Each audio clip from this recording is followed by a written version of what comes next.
Assalamualaikum warahmatullahi wabarakatuh. Jumpa kembali di channel Studio Arteri. Kali ini kita kembali bertemu dalam segmen Bertauhid itu Boys. Tapi sebelum kita lanjut, mari simak intro berikut ini.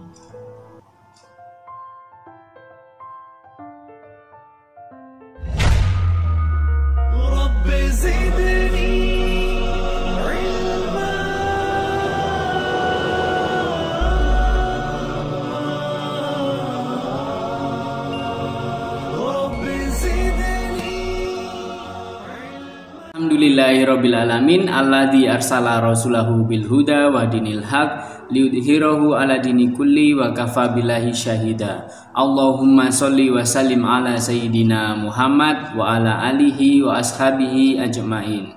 Ashhadu an la ilaha illallah wahdahu la syarikalah wa ashhadu anna Muhammadan abduhu wa rasuluhu la nabiyya ba'da. Rabbi zidni ilma warzuqni fahma subhanaka la ilma lana illa ma 'allamtana innaka antal alimul hakim. Rabbi shrahli sadri wa yassirli amri wahlul 'uqdatam min lisani yafqahu qawli. Amin amin ya rabbal alamin. Pada kesempatan kali ini kita akan belajar bareng tentang macam-macam bulan haram dan kenapa sih kok namanya itu disebut dengan istilah haram.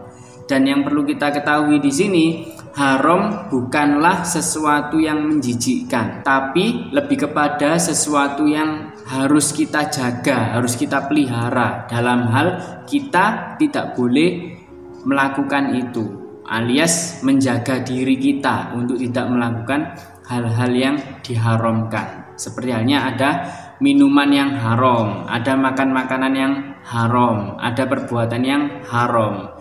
Jadi haram di sini tuh maknanya jauh lebih tinggi, jauh lebih mulia, bukanlah sesuatu yang menjijikkan.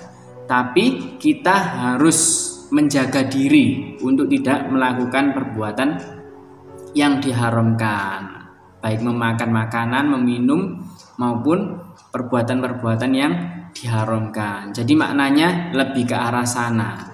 Maka dari itu kita kenal Masjidil Haram itu adalah sebutan dari masjid yang ada di kota Mekah, di mana di dalamnya ada Ka'bah sebagai kiblatnya umat muslim di seluruh dunia untuk menyembah Allah Subhanahu wa taala. Makna haram sangatlah mulia, bukan sesuatu yang menjijikkan. Begitu halnya dengan 4 bulan haram. Nah, 4 bulan haram ini sesungguhnya dinaskan oleh Allah Subhanahu wa taala di dalam Al-Qur'an. Dan sesungguhnya Allah Subhanahu wa taala itu menciptakan 12 bulan lengkap.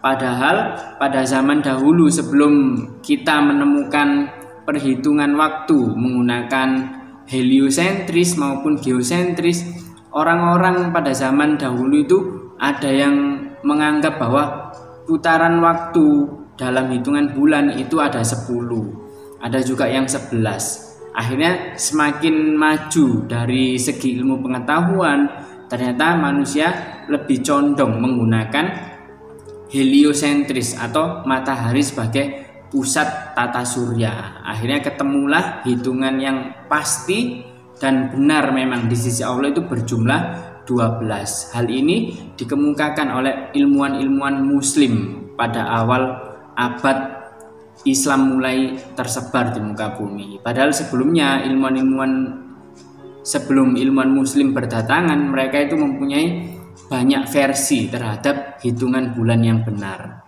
Tapi karena ada ilmuwan-ilmuwan dari muslim, akhirnya sejarah itu lambat laun akan berubah mengarah ke suatu kebenaran.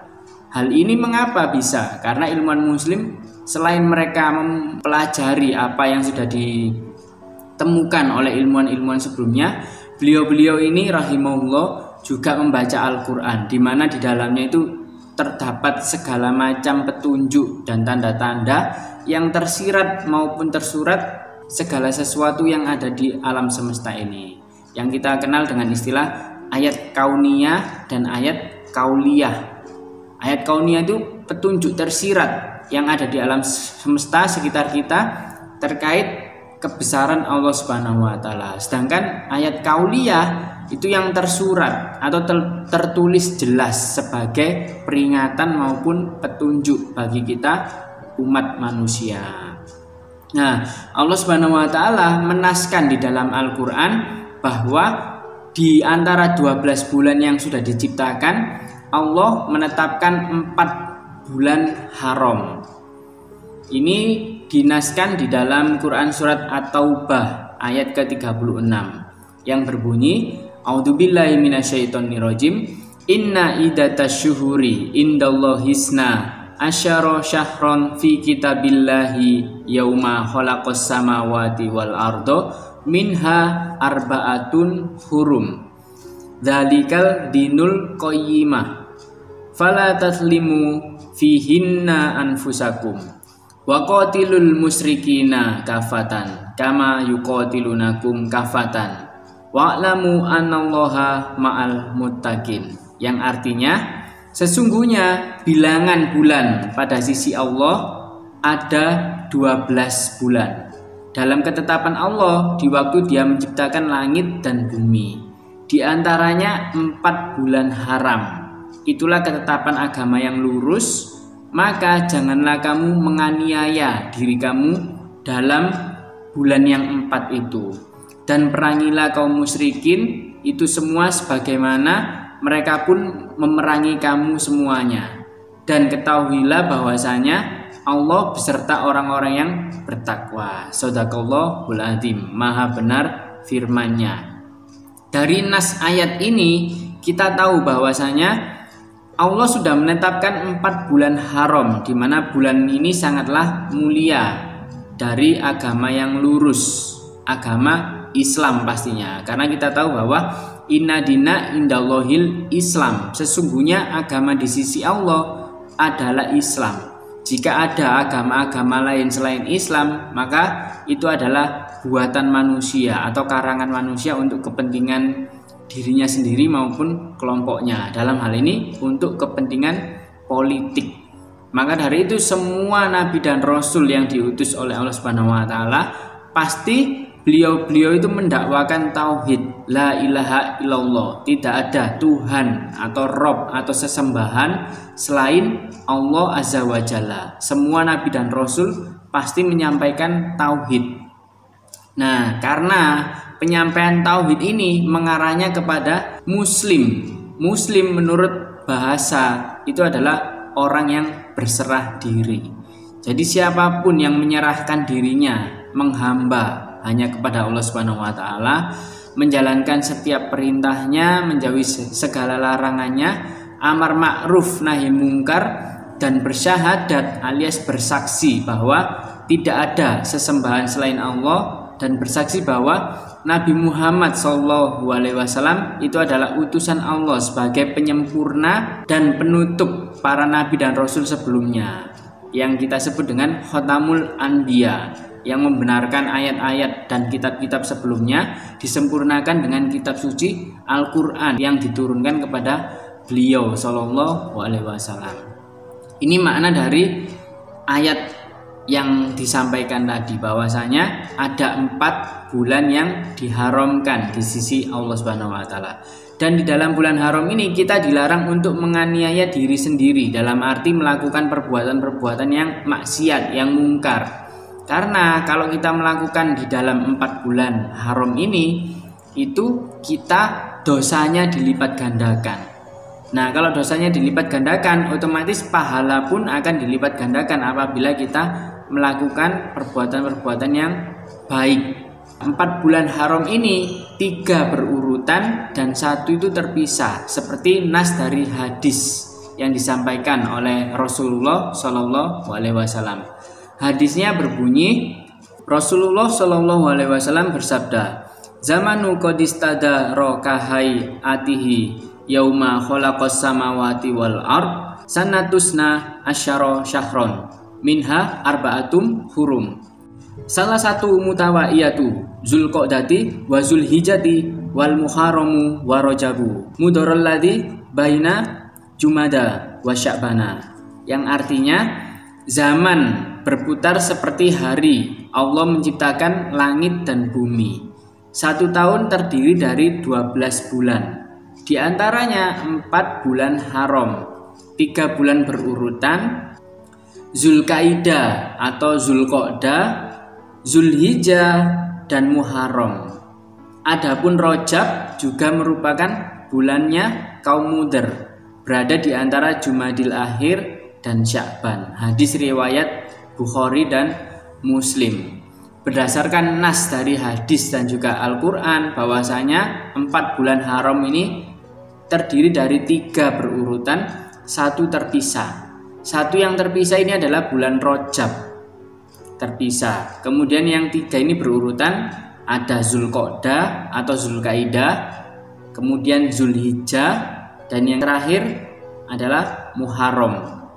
Dan sekarang kita ini berada di bulan Zulqaidah atau Zulqa'dah istilah lainnya ya.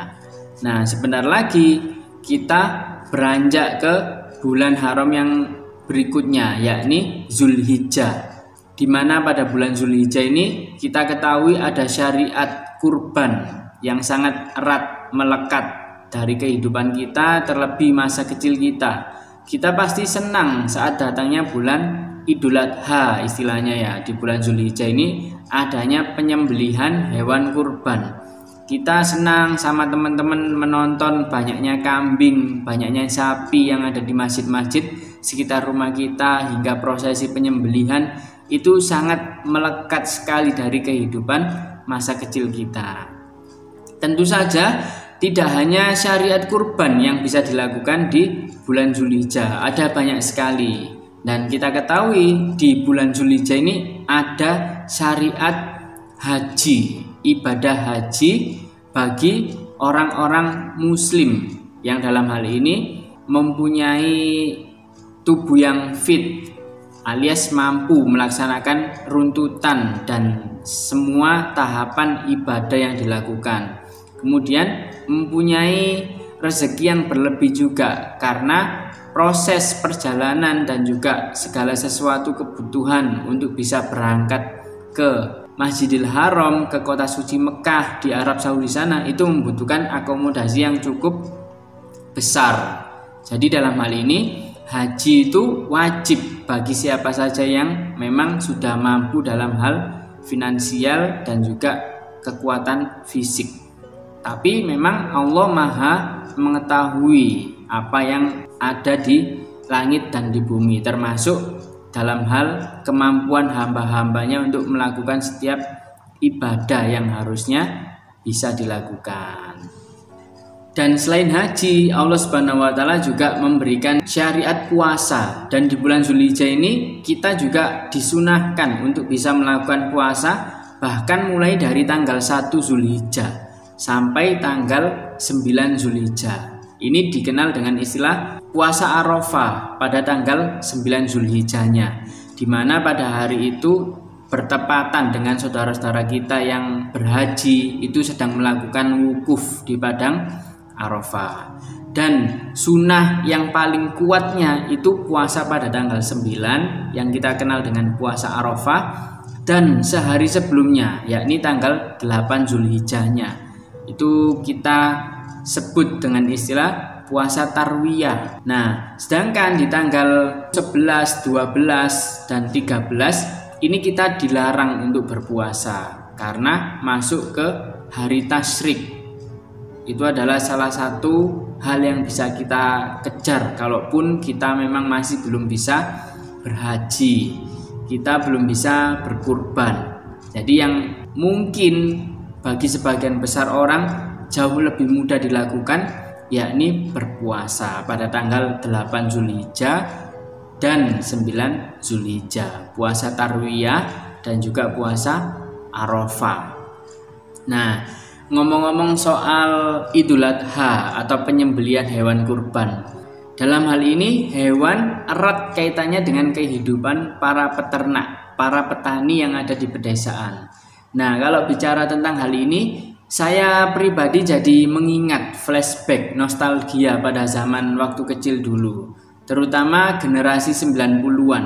Saya yakin kalian pasti punya pengalaman atau momen saat memainkan game di konsol awal PlayStation, yakni PSX atau PS1. Ini ada satu game yang sangat legend, sangat legendaris sekali, yang berkaitan dengan aktivitas kehidupan seorang petani dan peternak yang notabene merawat hewan ternak berupa ayam, sapi, kambing, kuda, dan sebagainya. Nah, kira-kira gamenya apa ini? Benar sekali, gamenya adalah Harvest Moon Back to Nature. Nah, dalam game ini kita menjadi seorang petani yang merawat hewan-hewan ternak, merawat tumbuhan. Tapi ada satu yang unik, ternyata di dalam game Harvest Moon Back to Nature ini juga ada sesuatu hal yang mungkin belum banyak yang kita ketahui. Ternyata di sana pun tidak mau kalah, pengen merayakan Idul Adha juga di game Harvest Moon Back to Nature. Tepatnya di kota Mineral Town, namanya Mineral Town, tapi sesungguhnya ini kota pedesaan ya, karena memang namanya Mineral Town dari game ini. Daripada penasaran, langsung aja kita lihat ya.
Allahu Akbar, Allahu Akbar, Allahu Akbar, La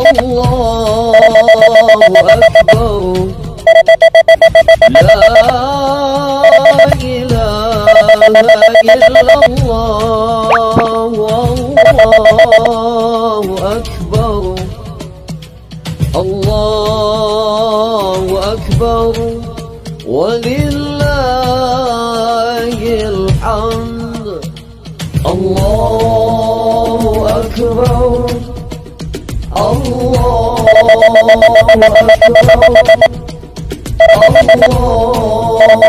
Allahu Akbar, La ilaha illallah,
Masya Allah, tabarakallah. Ternyata seru sekali ya proses Idul Adha yang terjadi di Mineral Town game Harvest Moon Back to Nether.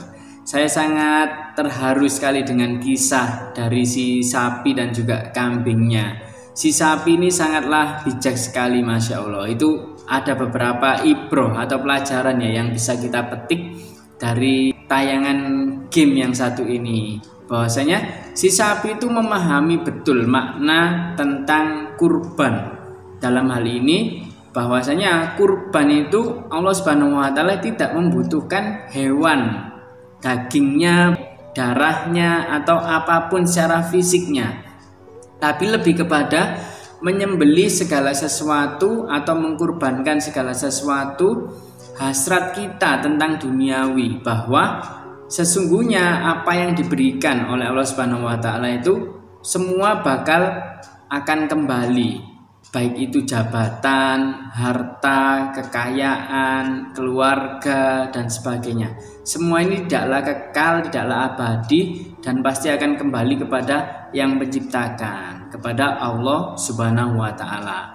Maka dari itu, si sapi ini dengan bijak menyatakan bahwa apa yang dilakukan mereka sebagai hewan ternak, dalam hal ini sebagai yang akan dikurbankan atau disembelih, itu sangat menyadari bahwa itu adalah suatu kemuliaan yang disematkan oleh Allah Subhanahu wa taala terhadap mereka dalam hal menjadi perantara bentuk ketakwaan manusia kepada Robnya, kepada penciptanya. Ya, ini yang ingin disampaikan oleh si sapi dalam menghibur si kambing atau domba yang sebelumnya dia itu takut dan bahkan sampai dikejar-kejar kabur ketika hendak dibawa ke tempat penyembelihan. Tapi akhirnya si kambing pun merasa bahwasanya memang inilah yang terbaik, dia ditakdirkan menjadi hewan ternak yang akan dikurbankan, sehingga mau tidak mau akhirnya dia berusaha ikhlas untuk bisa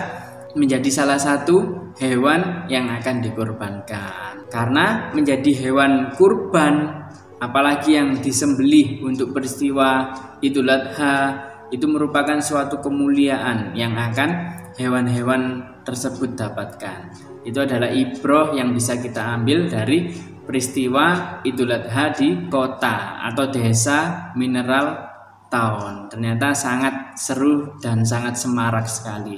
Semoga dalam hal ini kita bisa menjadi hamba-hambanya yang senantiasa bertakwa dan bertauhid hanya kepada Allah Subhanahu wa Ta'ala. Dari 4 bulan tadi kita ketahui bahwa yang 1 terpisah, yang 3 berurutan. Yang terpisah tadi Rajab, yang berurutan ada Zulqa'dah atau Zulkaidah. Saat ini kita berada di bulan Zulqa'dah atau Zulkaidah.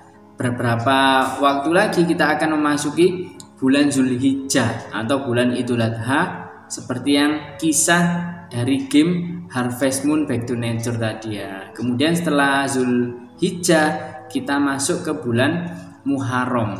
Nah, ini adalah 4 bulan haram yang ditetapkan oleh Allah Subhanahu wa Ta'ala.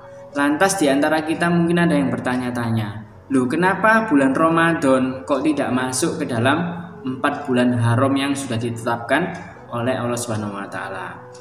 Karena sesungguhnya bulan Ramadan ini mungkin derajatnya itu jauh lebih tinggi, jauh lebih mulia dibandingkan dari ke-4 bulan haram ini. Karena kita tahu bahwasanya di dalam bulan Ramadan itu terdapat hari di mana diturunkannya Al-Quran. Otomatis kalau Al-Quran itu diturunkan pada bulan tersebut, bulannya jadi sangat mulia. Diturunkan pada hari tersebut, harinya sangat mulia. Dan ini dinaskan bahwasanya hari turunnya Al-Quran itu terdiri dari 2 tahap. Tahap pertama yakni turunnya Al-Quran full 30 juz dari Lauhil Mahfuz ke Baitul Izzah atau langit dunia. Ini kita kenal dengan istilah malam Lailatul Qadar atau malam kemuliaan. Ini dinaskan di dalam Quran surat Al-Qadar ayat ke-1 sampai 5. Setelah Al-Quran full 30 juz berada di Baitul Izzah atau langit dunia, Allah Subhanahu wa Ta'ala kembali memerintahkan malaikat Jibril sebagai penyampai wahyu untuk menyampaikan ayat-ayat suci Al-Quran ini secara bertahap kepada Rasulullah Muhammad Sallallahu Alaihi Wasallam ketika beliau berada di dalam gua berdiam diri untuk iktikaf dan merenungi segala sesuatu yang ada di sekitarnya berupa keagungan alam semesta ini. Kemudian didatangi oleh malaikat Jibril dengan wujud aslinya, yang dinaskan di dalam hadis bahwa malaikat Jibril itu sangatlah besar wujud aslinya. Maka dari itu Rasulullah itu sampai merasa ketakutan, belum pernah melihat makhluk sebesar itu. Dan dinaskan bahwasanya sayapnya malaikat Jibril, 1 sayap saja itu besarnya dari matahari terbit hingga matahari tenggelam. Dari timur ke barat itu 1 sayap saja. Sedangkan malaikat Jibril dinaskan memiliki 600 sayap. Jadi bisa kita bayangkan 1 sayapnya aja sebesar dari timur ke barat, apalagi punya sayap 600, tinggal dikalikan saja. Itu besar dari wujud asli malaikat Jibril. Nah, di dalam hal ini turunnya Al-Quran secara bertahap atau penyampaian ayat Al-Quran kepada Rasulullah SAW secara bertahap ini kita kenal dengan istilah nuzulul Quran, menyampaikan secara bertahap tergantung kebutuhan dan momen yang terjadi saat itu. Nah, ayat pertama yang disampaikan oleh malaikat Jibril kepada Rasulullah Muhammad SAW ini adalah surat Al-Alaq ayat 1 sampai 5. Nah, ini proses penurunan Al-Quran secara bertahap. Surat pertamanya Al-Alaq ayat 1 sampai 5. Itu adalah bedanya bulan Ramadan dengan bulan haram yang 4 ini. Jadi setidaknya kita punya gambaran atau pengetahuan mengapa bulan Ramadan ini tidak termasuk di dalam bulan haram yang 4. Karena memang sesungguhnya bulan Ramadan itu mungkin lebih mulia di sisi Allah Subhanahu wa Ta'ala. Wallahu alam bishawab. Mungkin ini yang bisa saya sampaikan dalam video belajar bareng kali ini. Insya Allah kita akan bertemu lagi pada kesempatan berikutnya dengan pembahasan yang lain. Terima kasih atas perhatiannya. Jika ada salah-salah kata, pengucapan maupun perbuatan, itu mutlak datangnya dari saya. Dan apabila ada ilmu yang bermanfaat, itu pasti datangnya dari Allah Subhanahu wa taala. Alhamdulillahirabbil alamin, ihdinas siratal mustaqim. Subhanakallahumma wa bihamdika asyhadu alla ilaha illa anta astaghfiruka wa atubu ilaik. Wassalamualaikum warahmatullahi wabarakatuh.